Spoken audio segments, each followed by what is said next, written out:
Mueren 4 soldados en ese episodio. Podemos mostrarle a quienes van a ver el podcast Historias de Honor cómo usted logró caminar. Algún día lo logré y luego estoy viendo los frutos.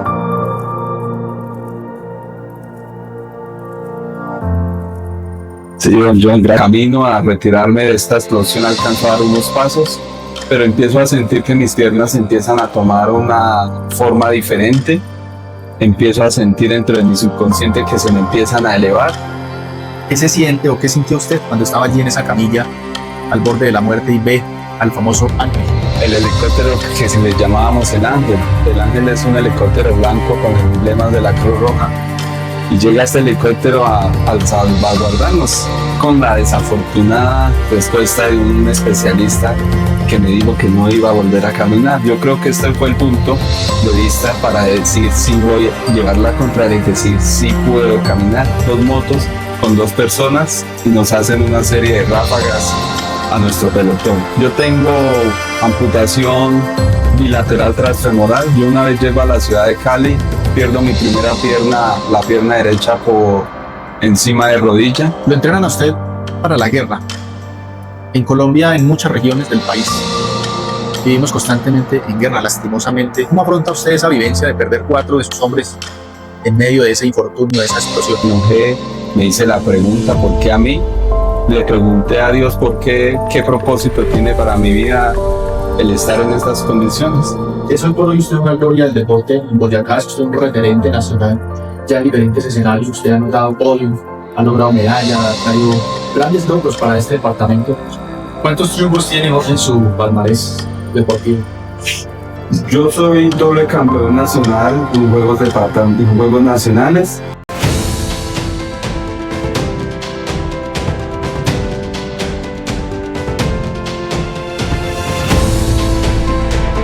Nos encontramos hoy con Jorge Sánchez, una nueva historia en nuestro podcast Historias de Honor. La historia de Jorge es una historia verdaderamente inspiradora. Un hombre que perteneció a las fuerzas de la patria, suboficial del Ejército Nacional, sufre un altercado, un explosivo, pierde sus extremidades y a partir de ahí empieza a reescribir su historia, se niega a lo que los médicos ven como imposible y lo hace posible. Una verdadera historia de resiliencia, una verdadera historia de inspiración. Jorge hoy por hoy es un referente a nivel nacional en el deporte paralímpico, campeón nacional 2 veces en categoría C6. Jorge, bienvenido a este podcast Historias de Honor. Bueno, muchas gracias. Muy rica esta conversación y muchas gracias por la invitación. Y para quienes escuchan este podcast puede sonar un poco raro, ¿no? Se normaliza lo anormal que es la guerra, el riesgo, la vida de nuestros militares que todos los días ponen en riesgo su vida, su integridad física al servicio de la patria y que lastimosamente en muchas ocasiones no reconocemos ese valor, esa valentía de nuestros héroes de la patria. Son los verdaderos héroes de la patria, integrantes del Ejército Nacional. Para ellos, nuestra admiración y respeto total. Jorge, cuéntenos cómo sufre usted una discapacidad, cómo es objeto de este accidente trágico en su vida que, estando dentro del Ejército Nacional, tiene que vivir. Bueno, esto le cuento un poquito. Era un 17 de agosto, todavía recuerdo la fecha muy presente y creo que no se me irá a borrar. 17 de agosto del 2011, 7:30 de la noche. Nos disponíamos a hacer el perímetro de seguridad porque nos íbamos de permiso. Llevamos 5 meses patrullando todo el Cauca y nos íbamos de permiso, pero contábamos que estábamos un poco cortos de munición. La verdad, estábamos cortos y nos daba algo de miedo desplazarnos y que algo se pudiera presentar precisamente. A este miedo hacemos la solicitud de un pequeño abastecimiento para poder recargar estas armas, poder tener esa confianza un poco. Y lastimosamente en este abastecimiento de esta noche del 17 de agosto, realizándolo, pues una carga explosiva afecta a todo mi pelotón y donde empieza todo este serio de hechos. ¿Qué secuelas quedaron o qué afectaciones quedó para los soldados que estaban bajo su mando producto de ese incidente de la carga explosiva? Bueno, yo tenía el mando de la seguridad del perímetro, estábamos esperando el abastecimiento. Mi escuadra tenía el mando 2 escuadras, una la tenía con la seguridad y la otra era la encargada de de bajar este abastecimiento.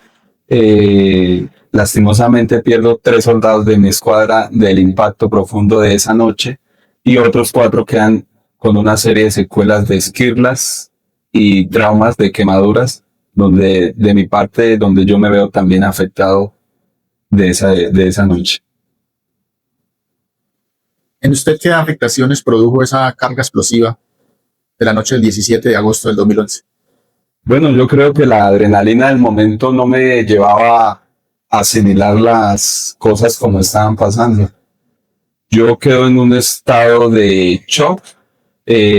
Camino a retirarme de esta explosión, alcanzo a dar unos pasos, pero empiezo a sentir que mis piernas empiezan a tomar una forma diferente. Empiezo a sentir dentro de mi subconsciente que se me empiezan a elevar y empiezan a llegar los soldados y me empiezan a manifestar que me empiezo como a inflamar en cuestión de mi cuerpo y me dicen que por favor que no los deje y que me aguante y que no me duerma. Era lo que me manifestaban esa noche. Cuando surgen estos episodios de guerra donde adquirimos una discapacidad o perdemos una parte de nuestro cuerpo, siempre lo digo a título personal, suceden cosas extraordinarias mentalmente. Es decir, en mi caso era un cortometraje veloz de los momentos vividos de mi niñez, de mi juventud, de lo que me faltaba por hacer, de mi familia, mis seres queridos. En su caso, ¿cómo vivió ese momento cuando ya usted es objeto o víctima de esta explosión? ¿Qué vivencias experimenta en ese momento? Sí, la mente le empieza a uno a recorrer las etapas de la vida. En mi caso, tenía a mi esposa y tenía una bebé de 3 meses que me esperaba en mi casa y mi anhelo era quedar vivo para poder compartir con esta bebé y mi esposa que me esperaban en mi casa. Pensaba en mi familia, pensaba en mis papás, en mis hermanos. Independientemente pasó a un segundo plano de cómo estaba mi integridad, pasé a pensar era un 100% en ellos, porque era el anhelo volver a compartir con ellos. Una bebé de tan solo 3 meses, ¿de verdad? Sí, sí. En ese momento de oscuridad, de zozobra, de dolor, piensa usted solo en su familia. ¿Qué le da la fuerza? Menciona usted pues que sus compañeros, sus soldados, le suplicaban que no los abandonara, que no se durmiera. El hecho de no dormirse significa simplemente que la muerte está cerca, que nos ha visitado y que quiere que la acompañemos a donde sea que nos lleve, ¿no? Eso significa el quedarse dormido. ¿Qué le da la fuerza, Jorge, para no quedarse dormido, para luchar por seguir viviendo? La familia es el motor de esto. La familia, lo digo a caso personal, mi hija y mi esposa, esa noche teníamos planes. Nosotros también teníamos una vida por delante.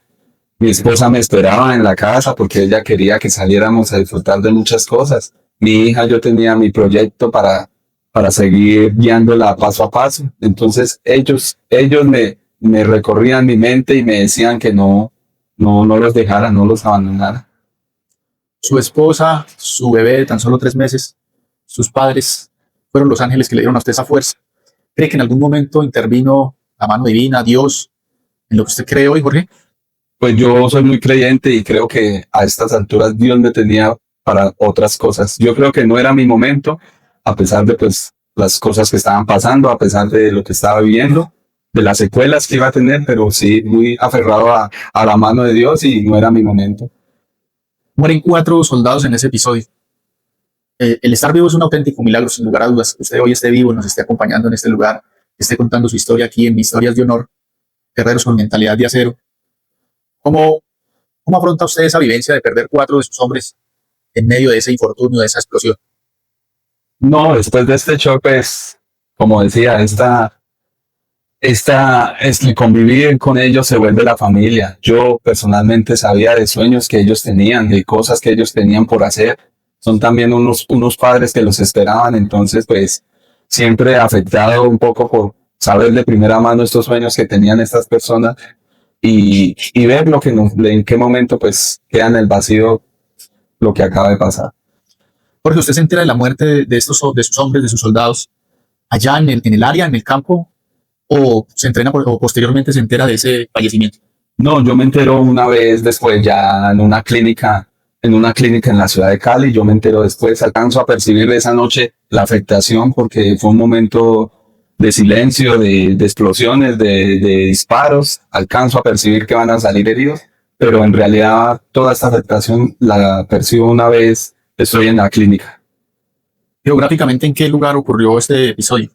Esto es Santa Elena, municipio de Corinto, Cali, Valle del Cauca. Corinto, Cauca, una zona de guerra históricamente en Colombia. ¿Cómo los evacúan? ¿Cómo los auxilian? Después de quedar heridos, ¿quién llega a apoyarnos? Y vea que a pesar pues de que ya son 14 años de vivir las que han pasado de esto, pues recuerda uno como estas cosas palpablemente nuevamente. Esa noche llega, 2 horas después llega el helicóptero que si les llamábamos el Ángel. El Ángel es un helicóptero blanco con emblemas de la Cruz Roja y llega este helicóptero al salvaguardarnos. Yo soy retirado en camilla con otros soldados y otros oficiales que salimos heridos. Y recuerdo a los tripulantes dándonos su voz de aliento y que aguantemos y somos llevados a la clínica Valle de Lili en la ciudad de Cali. El Ángel, una historia muy conocida entre los militares que han estado en zonas de guerra en Colombia. ¿Qué se siente o qué sintió usted cuando estaba allí en esa camilla al borde de la muerte y ve al famoso Ángel, ese helicóptero blanco que llega a apoyarnos? Sí, es como un apodo muy que le sale a este helicóptero, pues en parte tenía muchas emociones que percibía, tenía muchos recuerdos, tenía a la vez mi familia, pero a la vez pensaba en mis soldados, a la vez pensaba en qué había pasado, a la vez pensaba qué iba a pasar y estaba experimentando muchas sensaciones. Pues una vez he llevado, empiezo a ya perder el conocimiento y pues ya llego a la ciudad de Cali. ¿Usted sube al helicóptero, al Ángel, siendo consciente o para ese momento usted ya había perdido la conciencia? No, sigo consciente, yo sigo consciente, en el transcurso sigo consciente, ya pierdo el conocimiento una vez llegado a la clínica. Durante esas 2 horas que tarda en llegar el rescate, que llega el Ángel, ese helicóptero blanco, a apoyarlos, ¿qué vivencias tuvieron? ¿Quién los apoyó? ¿Había un enfermero de combate? ¿Cómo manejaron la situación? Sí, una vez ya los gritos de auxilio se empiezan a escuchar, se empieza a calmar la situación.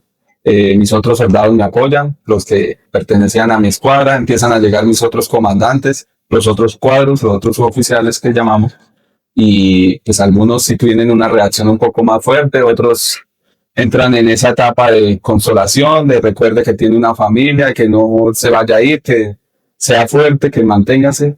Pues esas 2 horas son, pues, no sé, una eternidad, pero pues estuvimos ahí siempre conscientes de querer salir de esto.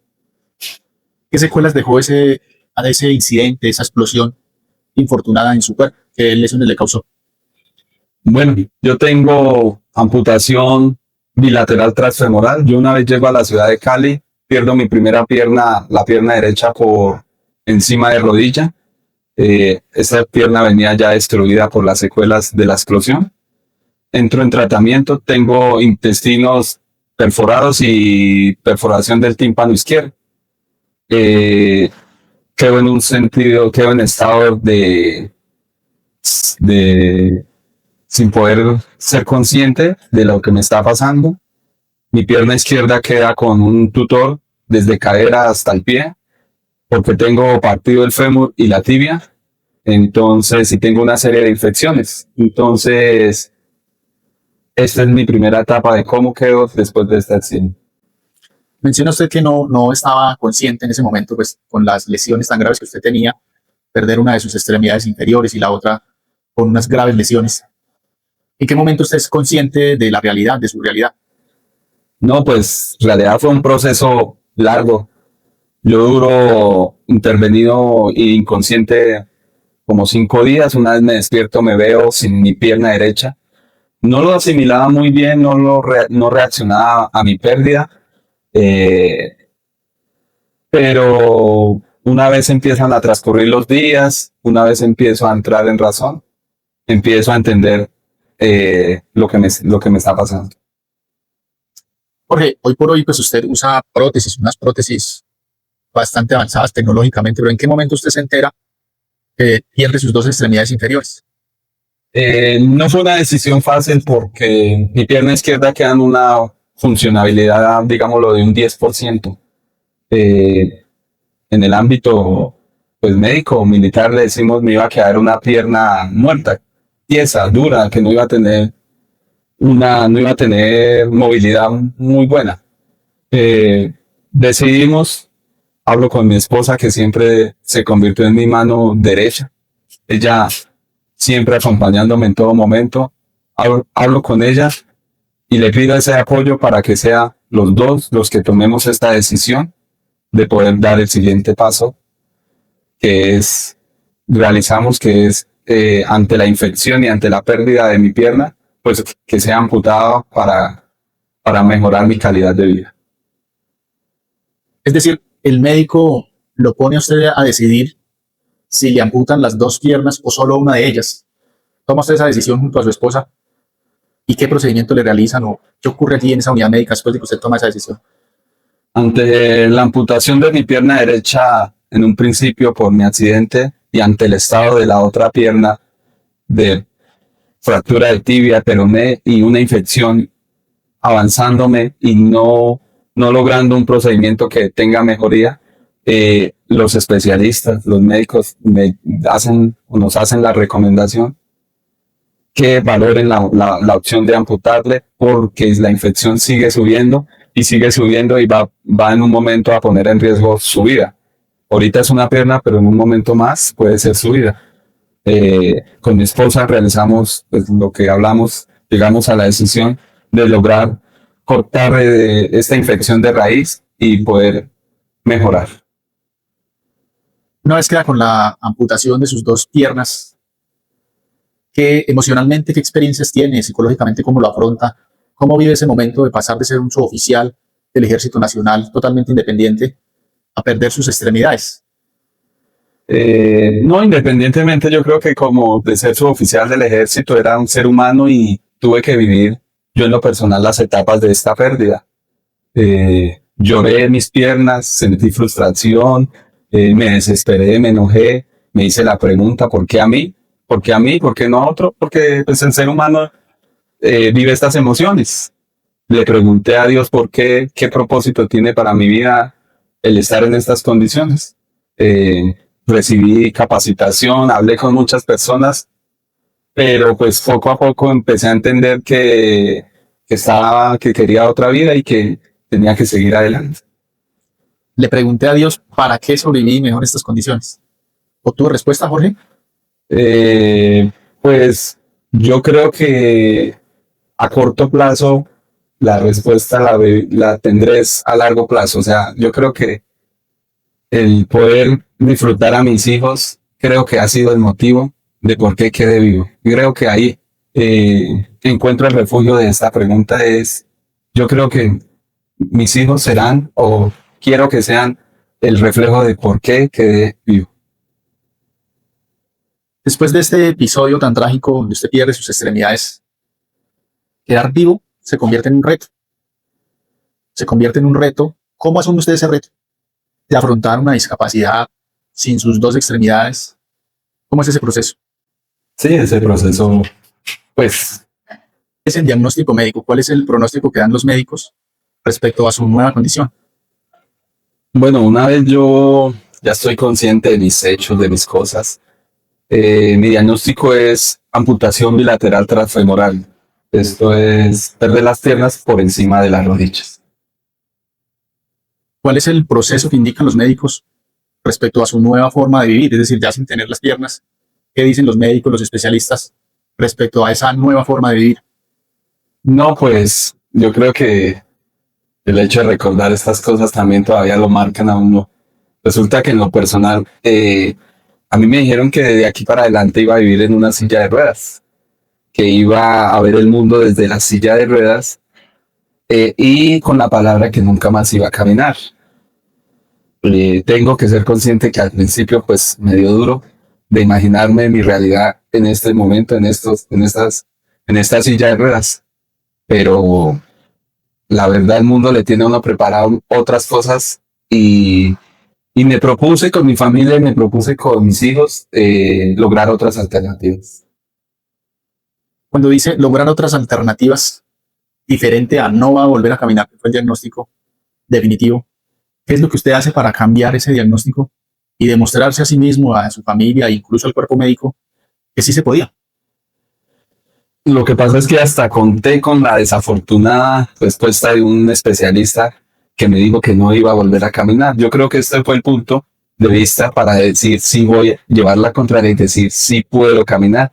Y qué bueno que le pude llevar la contraria a esta persona. Desde ese momento me mentalicé y dije, si otras personas pueden, si otros lo pueden lograr, yo por qué no puedo.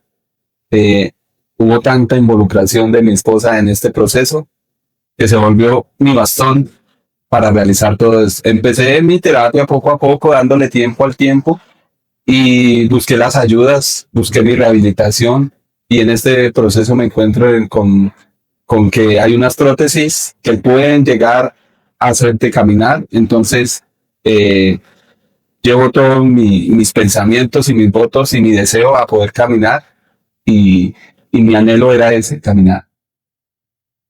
¿Cómo se da ese proceso de rehabilitación? Nos cuenta que su esposa fue una pieza fundamental, pero me gustaría que le contara a aquellos que por X o Y circunstancias están pasando por esa situación, tienen un familiar en esa situación y que se creyeron el diagnóstico médico de que no van a volver a caminar. ¿Qué ejercicios realizó usted? ¿Qué terapia realizó usted para lograr fortalecerse físicamente y volver a caminar? Con unas prótesis, pero al fin y al cabo volver a caminar. Sí, claro, yo pues inicio mis terapias con el ánimo y el deseo de siempre lograr caminar. Eh, una vez iniciadas estas terapias, pues lastimosamente, como lo repito, un especialista me dice que es que sea un poco consciente de que ya no voy a poder caminar, a lo que yo le hago caso omiso. Con mi esposa empezamos a ver en lo personal una serie de videos, a documentarme, a explorar, a buscar otras alternativas, de querer caminar, de querer poder lograrlo, de buscar esas herramientas donde poder hacerlo.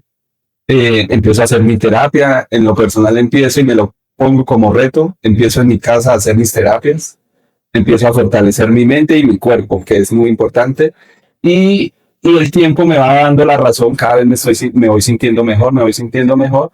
A los 6 meses me llega la etapa de adaptación de unas prótesis y empiezo a ver cómo este sueño de querer caminar se va volviendo realidad. Jorge, podemos mostrarle a quienes van a ver este podcast Historias de Honor, Guerreros con Mentes de Acero, eso que usted se propuso en algún momento, donde fue abnegado, terco, se puede decir, ir en contra de los médicos o de aquellos que le dijeron que no se podía caminar, que usted no podía volver a caminar, que tenía que estar condicionado 100% a estar en una silla de ruedas. Usted nos dice hoy en este podcast que usted lo logró, que usted se propuso ese objetivo, junto con su esposa luchó, se propuso una meta, trabajó para ella y la logró. Podemos mostrarle a quienes van a ver el podcast Historias de Honor cómo usted logró que sí se puede caminar. Sí, claro, con este esfuerzo y esta dedicación y el apoyo de mi familia, algún día lo logré y luego estoy viendo los frutos.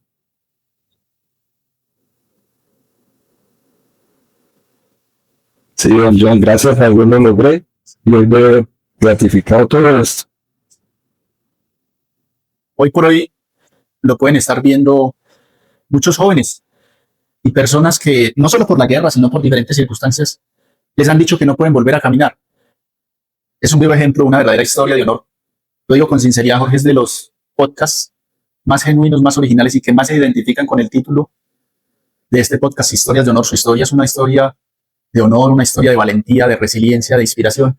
Y sin duda, con lo que usted nos acaba de mostrar hoy, vamos a inspirar a miles de personas, no solo a nivel nacional, que su historia merece ser contada, su historia merece ser conocida.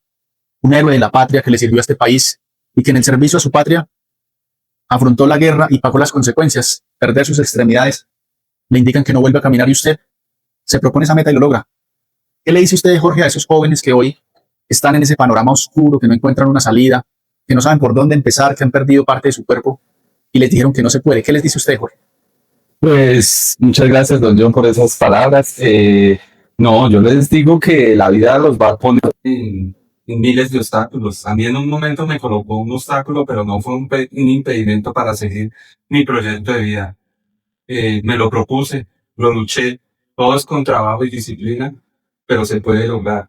Yo invito a todos los jóvenes que si están viendo que tienen alguna discapacidad, que están pensando en otras cosas, que tienen una mentalidad débil, como lo decimos, que se lo propongan, que luchen por sus sueños. Una discapacidad no es un impedimento para lograr salir adelante.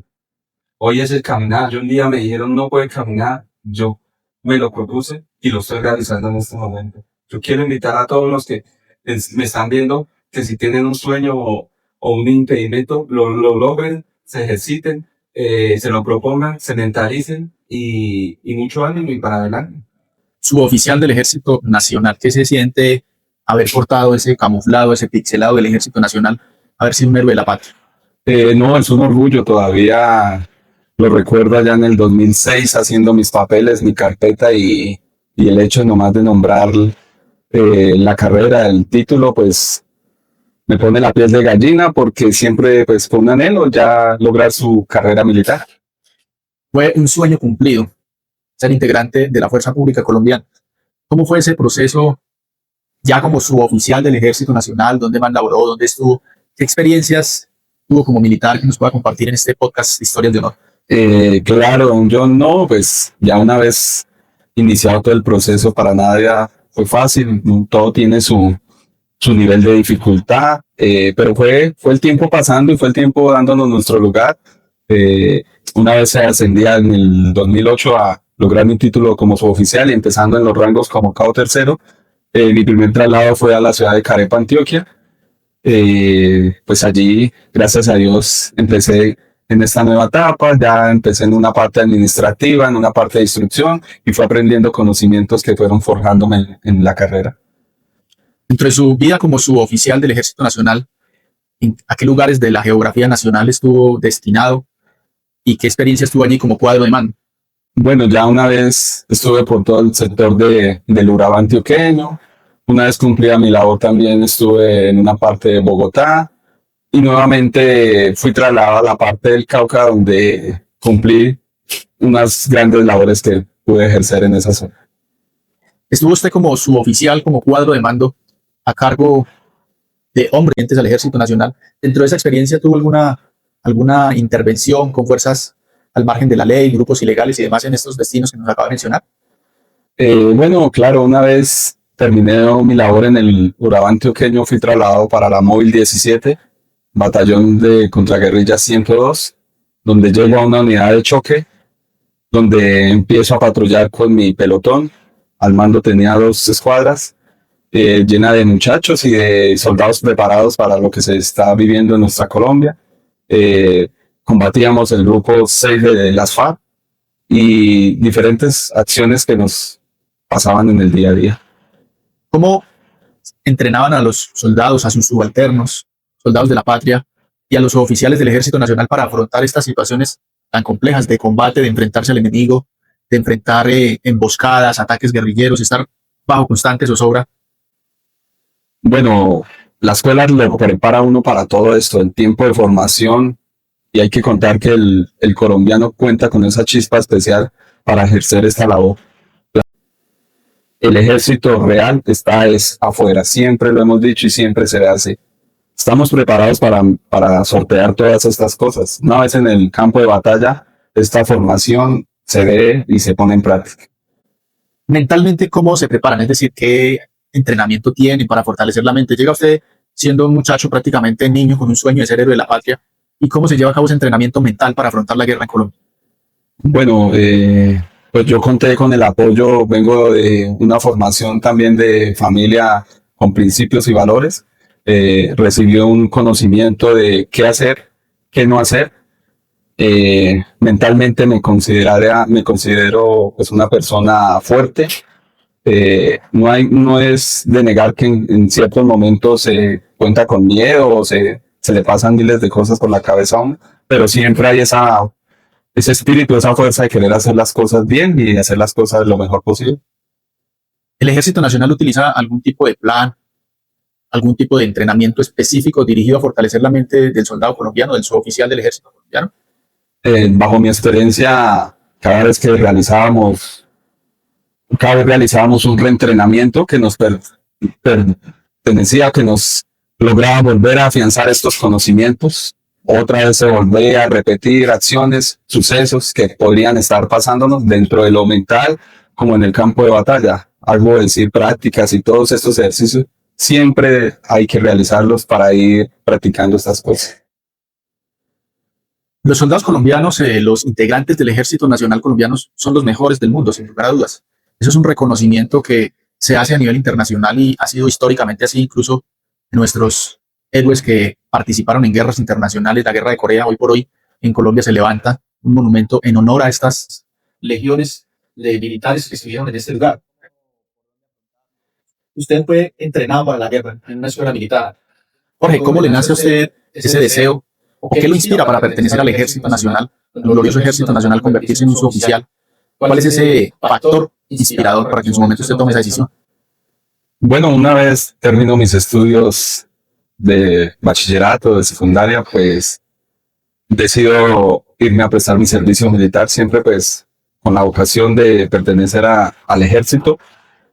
En el año 2004 me voy a prestar mi servicio militar, me incorporo con la Armada Nacional y viajo a la ciudad de Puerto Leguízamo, Putumayo, donde me destaco en mis actividades. Luego viajo a la ciudad de Bogotá y inicio mi carpeta con ese deseo de ingresar a la escuela de suboficiales del Ejército Nacional.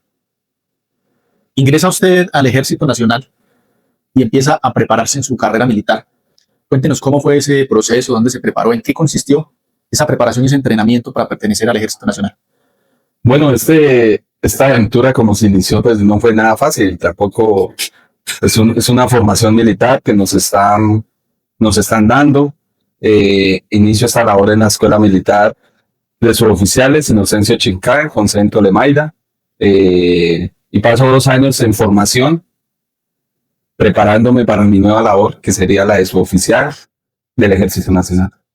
2 años entrenándose para pertenecer al glorioso Ejército Nacional. ¿Qué incluyen esos entrenamientos? ¿Qué ejercicios realizan allí? ¿En qué consiste esa capacitación para convertirse en suboficial del Ejército Nacional? Bueno, estas labores ya inician preparándolo para todo lo que se viene en el Ejército Nacional, en cuestión de manuales, ejercicios, la educación, la forma, el cómo funciona el Ejército Nacional. Todo esto te va preparando, pero la realidad del ejército se vive una vez culminados estos estudios. ¿Cómo se fortalece mentalmente un militar, un soldado de la patria? ¿Qué entrenamientos se realizan dentro de la escuela militar para fortalecerles el carácter, para fortalecer la mente de estos guerreros que van a enfrentarse a situaciones muy complejas? Bueno, este mando o esta formación, pues más que todo parte desde el carácter personal de cada persona. En el ámbito psicológico sí siempre se cuenta con el apoyo de diferentes profesionales que te van formando y van siguiendo ese paso a paso. El carácter personal es el que lo va influyendo y lo va guiando para las diferentes necesidades que va a ir afrontando. Se prepara usted en Tolemaida, una base militar de relevancia y connotación nacional e internacional. Allí se forman los mejores guerreros del mundo, los mejores soldados del mundo se han formado en esa base militar de Tolemaida, donde usted precisamente se prepara y realiza su entrenamiento para convertirse en suboficial del Ejército Nacional. El entrenamiento que usted recibió, ¿qué cree usted que es lo que más le ha servido en la vida para afrontar situaciones difíciles? Bueno, como lo dice, esta base se vuelve una segunda casa para nosotros. Esta base cuenta con todas las herramientas. Llevas una formación práctica, teórica, y el hecho de estar compartiendo y viviendo todo este ámbito del ejército te va formando en estas cosas. Su segunda casa tanto la valora uno que se vuelve esa necesidad de querer dar lo mejor de cada uno. Lo entrenan a usted para la guerra. En Colombia, en muchas regiones del país, vivimos constantemente en guerra. Lastimosamente, es una constante en nuestro país estar en conflicto armado interno, con las guerrillas, con grupos armados, grupos de narcotráfico y demás. Los combates o los enfrentamientos que se dan con estos grupos siempre son en zonas selváticas, en zonas montañosas. ¿Cómo se da esa preparación allí en la base de Tolemaida para enfrentar la realidad? Una cosa es el entrenamiento y otra muy diferente ya es enfrentarse a la realidad ya en la selva. ¿Cómo se prepara al suboficial del Ejército Nacional para enfrentar esa situación tan difícil y tan escabrosa como sobrevivir en medio de la selva y sobre el asedio de grupos al margen de la ley? Sí, para nada es un secreto y como lo he dicho, pues el verdadero ejército, y allá lo manifestábamos, es el que vamos a vivir una vez terminados nuestros cursos. En la escuela uno recibe o está viviendo diferentes etapas que lo van fortaleciendo para llegar a ese momento. Estas etapas lo vuelven a uno fuerte en esos campos.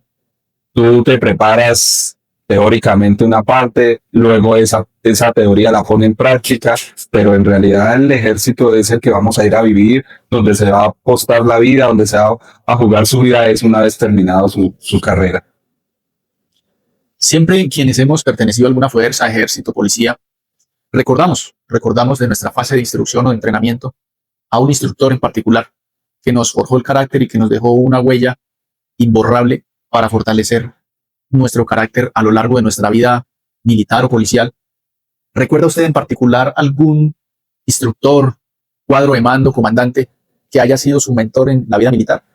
Sí, pasan muchos instructores a lo largo de su carrera militar, conocen a mucha gente, gente de su trabajo que los considera familia. Precisamente recordar en una de esas fases de entrenamiento, cuando uno está en formación, había un sargento de apellido Zipazuca.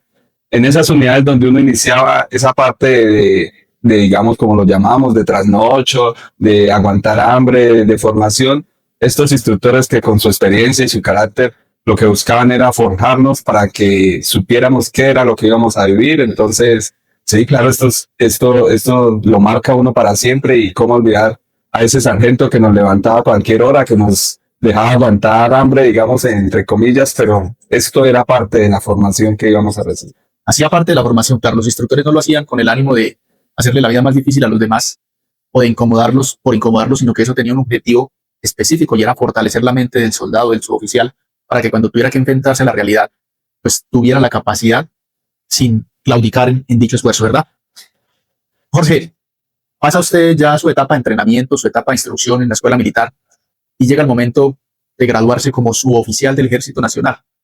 Cuéntenos cómo fue ese momento, cómo lo vivió, junto a quién lo vivió y qué sintió cuando fue condecorado y cuando fue nombrado oficialmente como suboficial del Ejército Nacional. No, pues felicidad completa, porque es un peldaño más de este paso que se daba ya como suboficial del ejército, de recordar esos momentos después de tantos sacrificios, después de tantos esfuerzos, la familia inclusive, mejor dicho, aguantando y diciendo todo, apostando todo por uno, pues es una emoción muy fuerte. Para nada es un secreto que pues uno quiere recompensar esto a sus padres, a sus hermanos, a su familia. Entonces, una vez uno termina su formación y ya se ve expuesto y ya tiene un grado, pues la felicidad en ese momento era súper bien. Una vez usted termina su carrera oficialmente ya nombrado en su grado, ¿a dónde es trasladado? ¿En qué unidades usted labora? ¿Dónde desempeña o tiene que desempeñar sus labores ya como cuadro de mando siendo suboficial del Ejército Nacional? Bueno, una vez termino mi carrera, yo vengo un leve descanso para disfrutar con la familia. Mi primera unidad fue el Urabá antioqueño, llegué a una unidad administrativa y llegué a esa formación, a ese primer paso de la formación de soldados regulares que hay en nuestros batallones. Fue una unidad muy presta, también aprendí mucho, trabajé en parte administrativa y empecé a desempeñarme en las labores que tiene nuestro ejército. Urabá antioqueño lo conozco, una zona muy hermosa, geográficamente muy hermosa, con gente muy cálida, pero azotada por la violencia, ¿verdad? Una región que paradójicamente tiene mucha riqueza, mucha diversidad, pero que es azotada por el narcotráfico y los grupos al margen de la ley. ¿Cómo fue esa experiencia en esa unidad? ¿Tuvo algún tipo de incidente, aparte de lo administrativo, o simplemente se dedicó a lo administrativo en dicha unidad? Pues vea que, como lo refiere, sí es una unidad, un sector, un departamento muy bonito, pero siempre se decía que era una unidad que había que tener mucho cuidado con lo que podía pasar. Siempre nos manifestaban nuestros superiores las restricciones que había, de no confiarse, de no esto. Independientemente de los patrullajes que se hicieron por la zona, por las ciudades, por los municipios, gracias a Dios no se presentaron ningún altercado, siempre confiando y extremando pues las medidas de seguridad y esto que se puede hacer. ¿A qué otras unidades del país usted fue destinado y a realizar qué labores? Una vez pues terminado estas labores, también tuve un tiempito de una capacitación en la ciudad de Bogotá. Yo soy de arma de artillería, soy suboficial de artillería. Hice un curso de armamento mayor que nos involucra un poco más en mi arma. Se convierte usted en suboficial del Ejército Nacional en el arma de artillero, ¿verdad? Hace un curso de armas mayores. ¿Qué significa eso? Bueno, el curso de armamento mayor es un curso un poquito más especializado en estas armas. Soy de artillería, manejamos armamento de largo alcance. Es un curso que recibo en la ciudad de Bogotá, donde me especializo un poco más en el mantenimiento y uso de estas armas que contribuyen a nuestro ejército. ¿Qué tipo de armas usted recibe esa instrucción? Ametralladoras, fusiles, pistolas. Para quienes ignoramos este argor del armamento, ¿qué tipo de armas fue las que usted manipuló en ese entrenamiento? Bueno, contamos con ametralladoras .50 y todos los calibres que utiliza nuestro ejército. Encontramos ya armamento como mortero y un arma que representa nuestra artillería, que es el obús de 105, que es un armamento mayor y es el uso de estas armas los que nos dan ese plus de más en nuestro ejército. En Colombia la realidad supera la ficción. Jorge, es decir que usted era el artillero que vemos todos en las películas desde el Black Hawk, artillando las diferentes áreas de apoyo. Pues en parte estábamos recibiendo ese tipo de capacitación. Éramos en nuestro grado ese suboficial que se encargaba de esa parte, que conformaba un grupo que iba a operar estas armas. Una vez usted es entrenado en armamento mayor, ¿a dónde es destinado a aplicar esos conocimientos?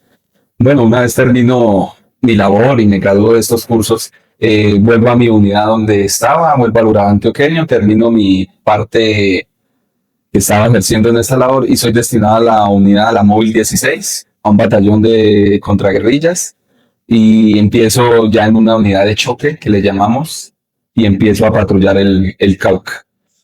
Estando usted como suboficial en el Cauca, es una zona para quienes no conocen mucho de la geografía colombiana, estamos seguros que este podcast lo van a ver a nivel internacional, pero la zona del Cauca en Colombia es de la zona más conflictiva, donde hay presencia de todo tipo de grupos al margen de la ley, guerrillas, narcotráfico, autodefensas, todo tipo de crimen organizado.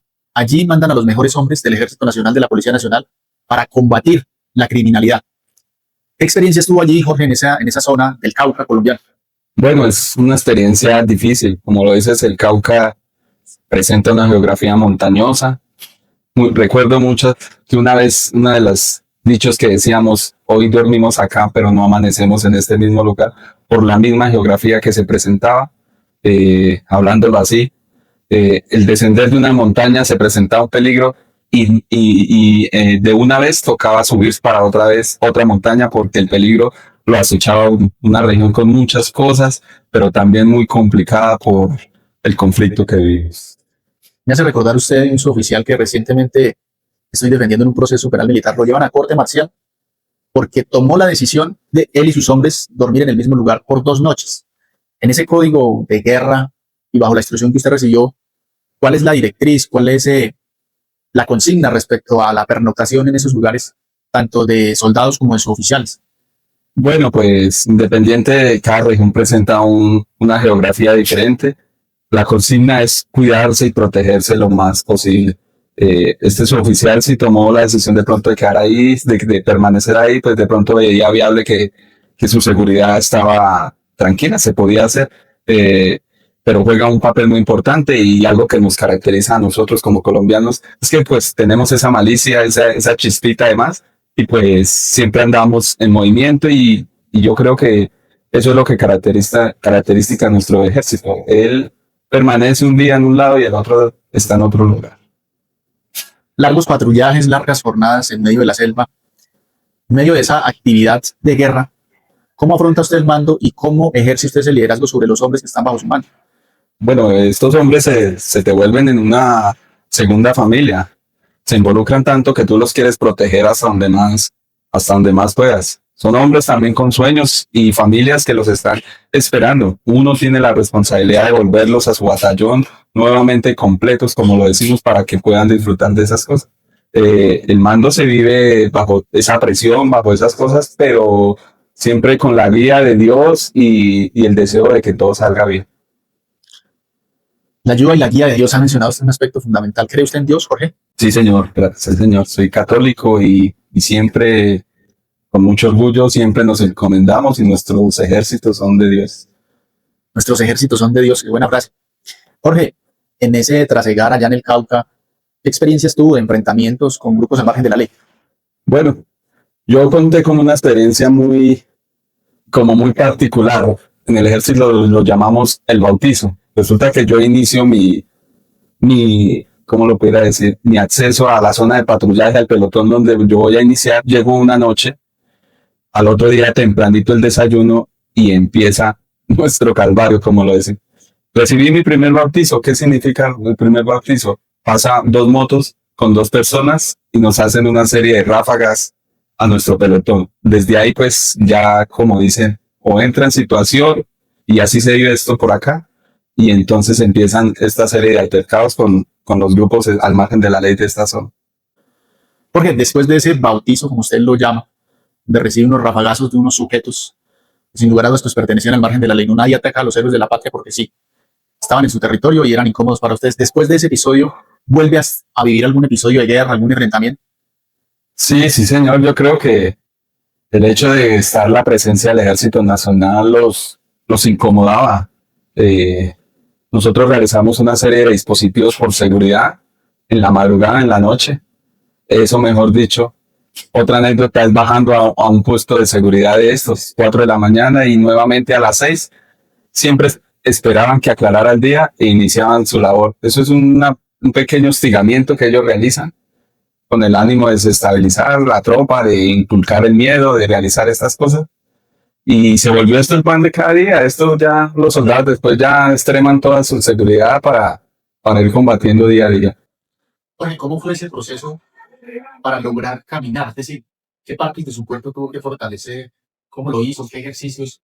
¿Qué técnicas? ¿Qué tácticas? ¿Qué estrategias utilizó usted para lograr ese objetivo, volver a caminar?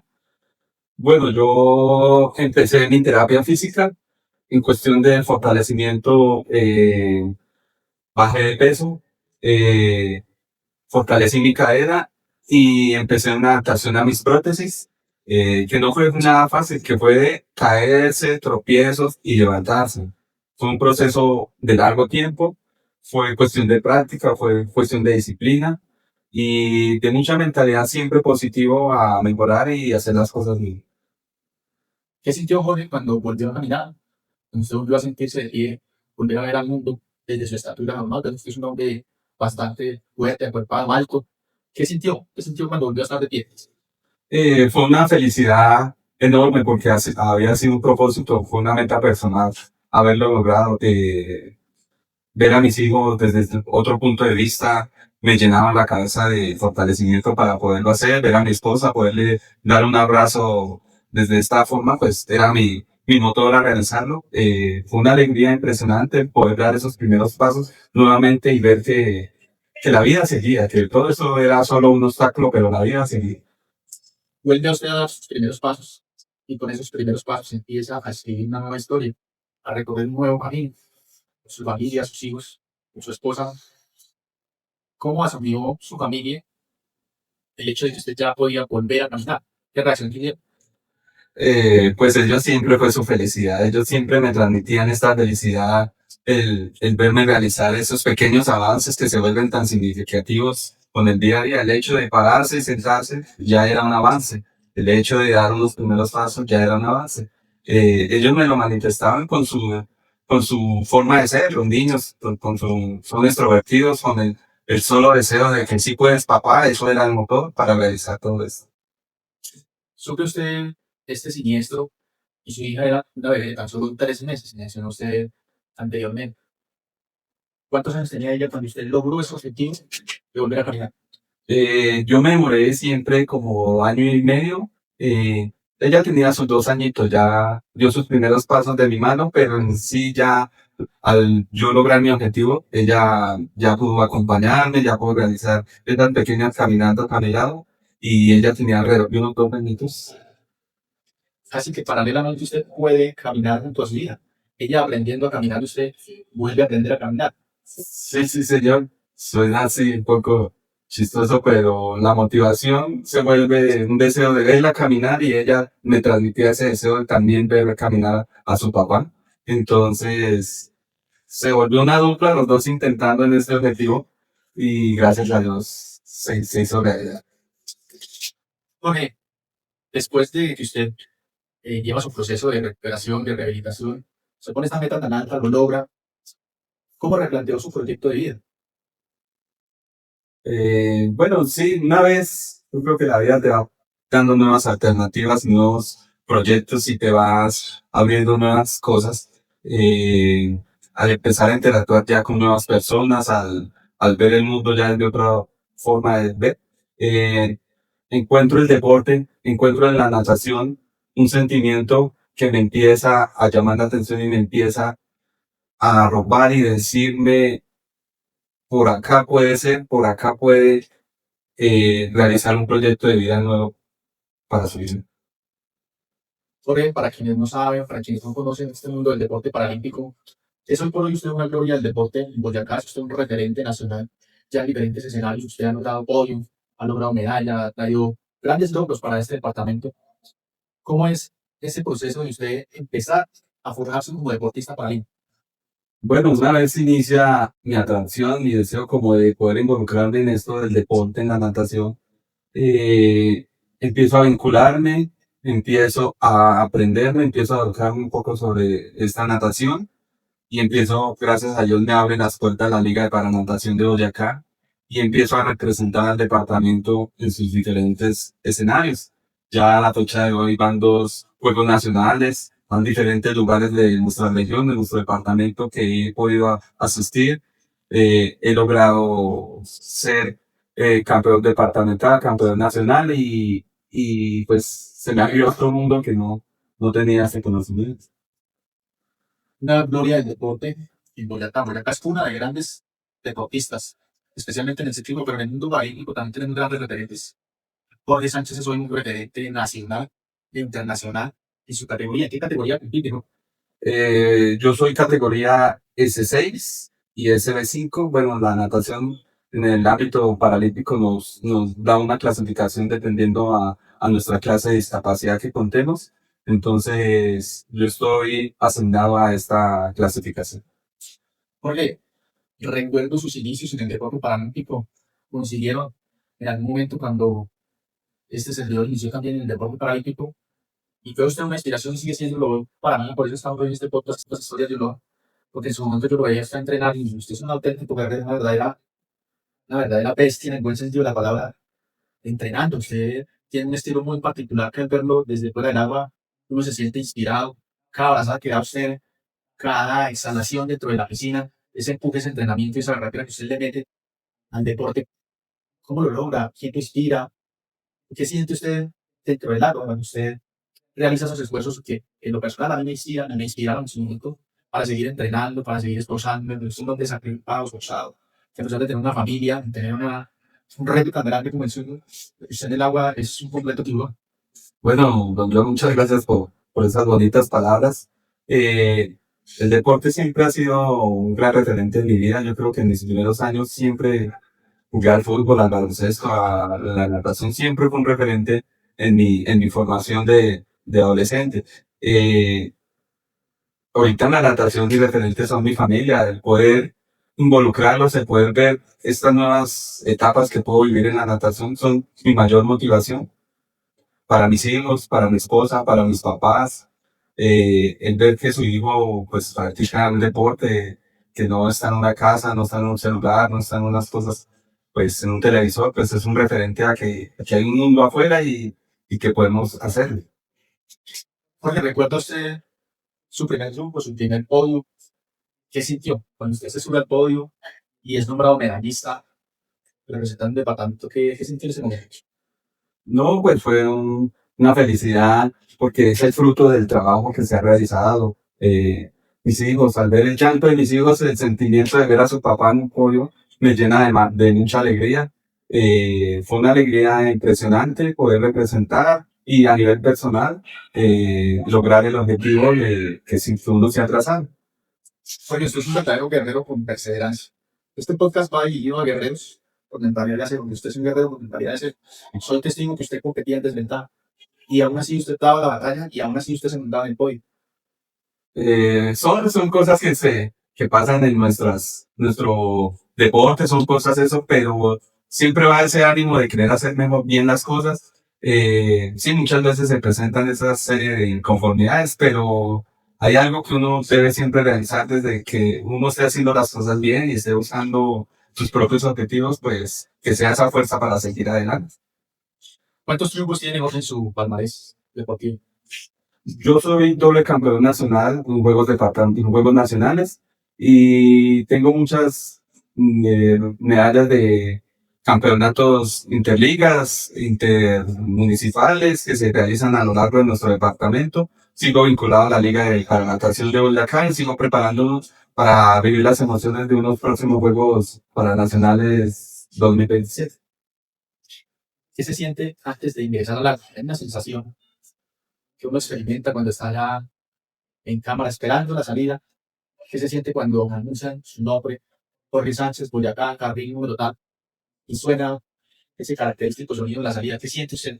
Bueno, esa adrenalina que se empieza a vivir y que se ha trabajado es muy emocionante. Ya escuchar tu nombre y verte en esos escenarios, pues siente uno la responsabilidad y el orgullo de lo que está realizando. Nosotros también decimos que el agua, la natación, pone a cada quien en su lugar, al que entrena, al que no entrena. Entonces, el agua te da también esa libertad porque ya somos todos iguales. Ya es prácticamente ese deseo de llegar a la meta y de sentirse libre. El agua te da esa ventaja. Entonces, en lo personal, el agua para mí se volvió esa libertad de poder nadar y poder llevar mi cuerpo a esa exigencia. ¿Sus hijos no han visto triunfar, no han visto en el podio? Sí, señor. ¿Cuántas veces no han acompañado a sus hijos en esos trucos, en el podio? Cuando lo ven a usted ganar, ¿qué sensación tienen ellos? ¿Qué experiencia viven? No, de felicidad. Yo, gracias a Dios, siempre con mi esposa dije, desde que participe, voy a tratar de hacer el esfuerzo de llevarlos y que me acompañen. Y ellos han sido el mayor referente. En lo personal, el llanto, le comento a don John, en lo personal, en los Juegos Nacionales 2023 en Cafetero, mi hijo rompe en llanto cuando gano la medalla de plata en los 100 metros pecho. Entonces, muchas emociones encontradas, muchas. Entonces, eso ha sido un motivo más para siempre salir adelante. ¿Qué significan sus hijos? Porque después de toda esta experiencia que usted ha vivido, después de estar al borde de la muerte, tener una conversación cercana con la muerte y decirle no, después de decirle no a un diagnóstico tan cruel, como no volver a caminar, y hoy usted logra volver a caminar, ser un campeón en el deporte para mí, ¿lo que significa para Jorge, su familia, sus hijos?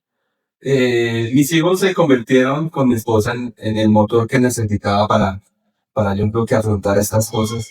Yo creo que la semilla que tenía que dejar en esta tierra son ellos. El propósito, el por qué en un principio mi pregunta era ¿por qué me pasó a mí y para qué me pasó? Yo creo que el resultado van a ser ellos. Siempre les he tratado de inculcar los mejores valores y que ellos me vean y pues vean a su papá que siempre lucha por querer salir adelante.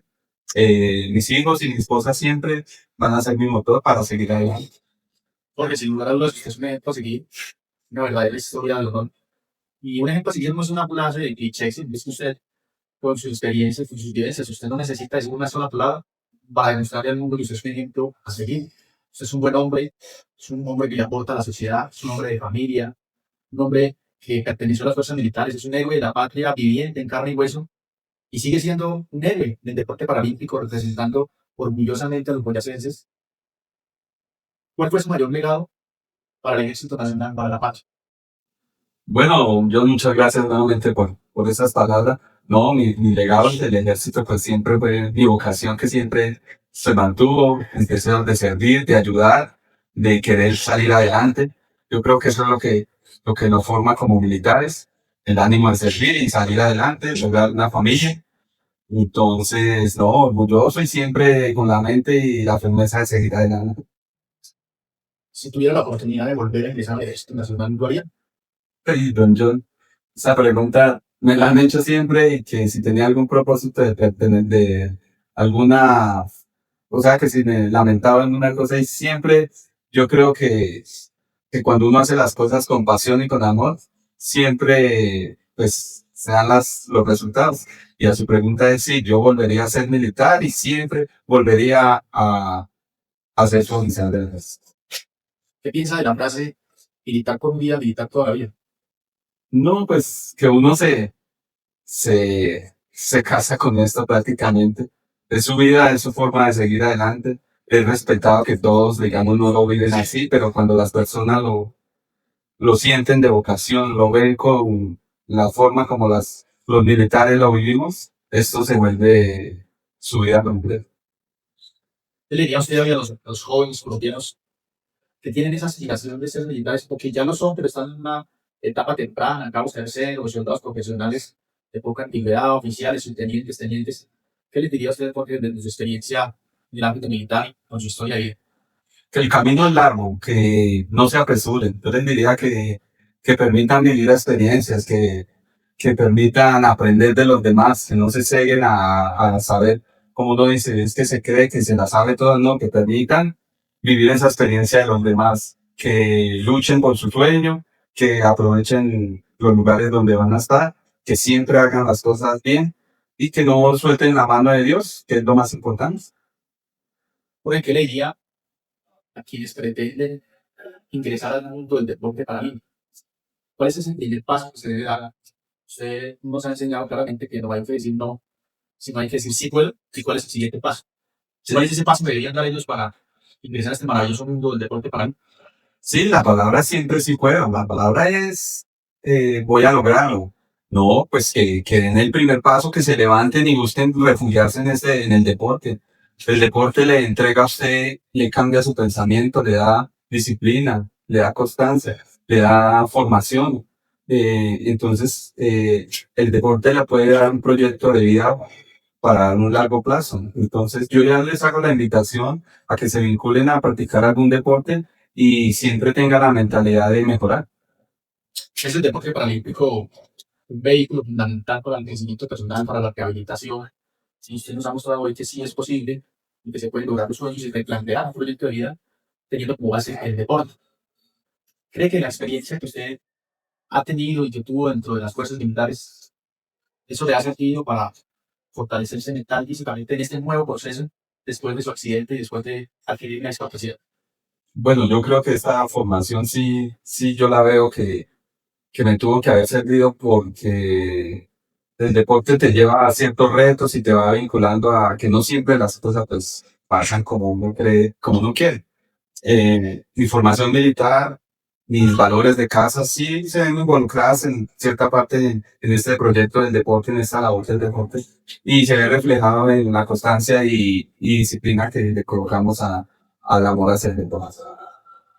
Porque yo he visto compartir con su familia y eso es un gran ejemplo a seguir en lo personal, con su esposa, con sus hijos, y veo esa pasión y ese fervor con la que su esposa lo sigue en diferentes eventos, lo acompaña. En ocasiones soy testigo fiel que se han quedado sin voz, apoyándolo a usted desde fuera del agua y luchando. Ella, uno cuando la ve que lo está animando, que está haciendo los goles, que vamos, si se puede, pues ajá, Jorge Sánchez, vamos por esa medalla, y ella se queda sin voz. Lo que uno comprende es un amor conmocionado, infinito, y que lo ve como un hombre admirable, un hombre fuerte. Sin duda es su héroe. ¿Qué siente usted cuando su esposa le expresa ese amor tan infinito y tan incondicional? No, pues yo siento mucha gratitud eh, porque Dios me regaló una gran mujer, me regaló ese complemento, me regaló esa compañera, me regaló esa esposa para la formación de mis hijos, entonces yo siento mucha gratitud, me siento muy orgulloso de ella, entonces siempre voy en la búsqueda pues de darle esas gracias a ella porque soy bendecido, realmente soy bendecido con esta mujer que mi Dios me regaló para ser mi compañera. Definitivamente tiene que ser un hombre de familia, un hombre forjado, con el carácter, las mentes de acero se forjan con golpes y mucho fuego. Y su historia, literalmente, lo va a llevar a que usted tenga esa mentalidad de hacer para que sea ese guerrero, eso es por hoy, héroe de la patria, referente en el deporte paralímpico, y que inspira con cada paso a quienes lo conocemos, a quienes Dios nos da la oportunidad de compartir, de estrechar su mano, de conocer ese gran hombre y con ese gran corazón, con esa voluntad inquebrantable de buscar el triunfo en todos los escenarios. Porque cuando se pasan por momentos difíciles, en su caso, pues fue perder sus dos extremidades inferiores. En mi caso fue tener una lesión medular, estar en una silla de ruedas. Pero hay casos que no son tan trascendentales, pero que sí tienen un gran impacto en las personas. Los lleva a una depresión severa, situaciones económicas, la pérdida de un ser querido, un desempleo, no lograr sus sueños, sus objetivos, una quiebra, infinitas circunstancias que pueden llevar a una persona a una depresión y eventualmente a tomar una decisión fatal como quitarse la vida.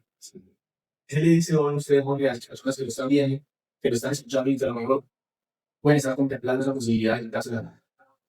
No, pues, qué bueno, pues, si esto le llega a estas personas, poder decirles que Dios tiene un proyecto para cada uno. Las cosas van a ir pasando. No nos apresuremos a vivir de lo material, de querer conseguir todo en un momento rápido. Yo les hago la invitación a que busquemos otras alternativas, busquemos siempre la ayuda de especialistas, de profesionales. Jorge, si tuviera la posibilidad de tener comunicación, si tuviera un minuto en todos los canales de comunicación, redes sociales, de lo va a haber miles y miles de personas en un minuto. ¿Qué le diría a usted a los miles de personas que lo podrían ver durante ese minuto? Pues agradecerles, quería decirles pues que mucho ánimo, que mucho esfuerzo, que mucha dedicación, que sigan con su proyecto de vida. Espero que, pues, que bajo esta historia, de estas vivencias, de estas serie de hechos que me sucedieron, alguna persona se pueda motivar, pueda lograr un objetivo para lograr su proyecto de vida y pueda seguir adelante. Jorge, maneja redes, ¿dónde lo encuentran? Redes sociales, ¿cómo aparece Jorge Sánchez? Asimismo, Jorge Sánchez en Facebook y Instagram. Ya saben, Instagram, Facebook, Jorge Sánchez, para que sigan la historia de ese héroe de la patria. Nos acompañó el Chaco. Muchas gracias, Jorge, por acompañarnos en este podcast Historias de Honor. Su historia, se lo repito y se lo digo de manera genuina. Su historia es inspiración para miles de personas y estamos seguros que este podcast, con esta historia de Jorge Sánchez, de haber pasado de ser un héroe de la patria a sufrir un accidente y posteriormente convertirse en una gloria del deporte nacional, va a ser un referente para muchos, va a ser una inspiración, van a salir de su zona de confort, de su encierro, y van a dar el primer paso. Así como Jorge decidió dar el primer paso, construir un nuevo proyecto de vida, construir una nueva historia junto a su familia y convertirse en este hombre ejemplar digno de inspirar a miles. Jorge, muchas gracias, Dios lo bendiga. Gracias por abrirnos las puertas de su vida, de su corazón, contarnos su historia y despertarnos tantas emociones e inspiradas en lo particular. Me siento muy inspirado por su historia. Muchas gracias, Jorge, Dios lo bendiga. Igualmente, don John, muchas gracias a ustedes por el espacio. Fue un momento muy tranquilo. Muchas gracias por este que están realizando. Qué bonita labor que podamos llegar a nuevas personas que se sientan mentalizadas, se sientan inspiradas a esto y muchas gracias nuevamente por la invitación.